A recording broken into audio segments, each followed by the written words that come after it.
Все-таки Таджикистану никогда не избавиться от долговых цепей Китая. Подписывайтесь на обновления и точно будете в курсе всего самого интересного. 16 мая президент Таджикистана Эмомали Рахмон вылетел с государственным визитом в Китай.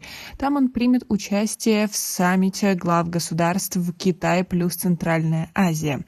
В этой поездке главу государства сопровождают министры иностранных дел, экономики и торговли, транспорта, промышленности и новых технологий, помощники президента по международным отношениям, по экономическим вопросам, главы комитетов национальной госбезопасности, телевидения и радио, продовольственной безопасности, президент Национальной академии наук и другое, сообщает пресс-служба.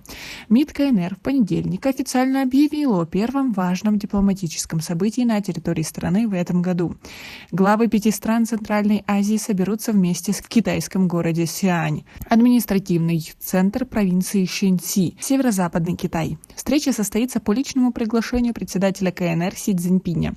Саммит пройдет 18-19 мая, однако визиты лидеров стран Центральной Азии продлятся с 16 по 20 мая. Формат саммита С5 плюс Китай существует с 2020 года. Саммит собирался уже 4 раза в составе глав министров иностранных дел стран Центральной Азии и Китая в 2020-2023 годах. В составе президентов мероприятие пройдет впервые. По словам эксперта Института Российской Федерации Восточной Европы и Центральной Азии Академии общественных наук Китая Ян Цзиня, данный саммит чрезвычайно важен для сохранения сотрудничества в условиях роста глобальных и региональных вызовов. Ранее Китай и центральноазиатские страны взаимодействовали в двустороннем режиме или на других многосторонних площадках, таких как Шанхайская организация сотрудничества. Теперь у Китая и Центральной Азии появился свой особый формат.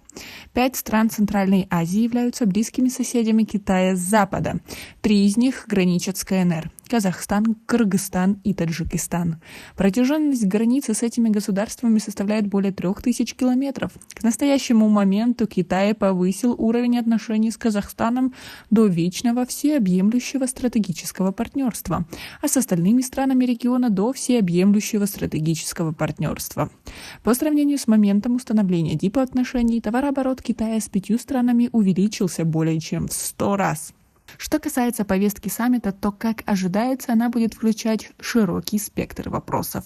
Участники мероприятия обсудят политические, экономические, гуманитарные и другие темы, прогнозирует аналитик Академии общественных наук Китая Джао Хуэйнжун.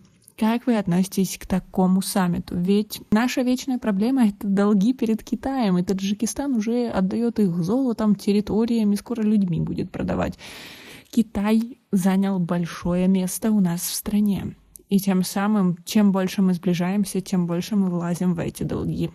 Как вы смотрите на эту ситуацию? Напишите нам, пожалуйста, в комментарии. Ну, у нас пока на этом все. Оцените наше видео подпиской и лайком. До скорой встречи.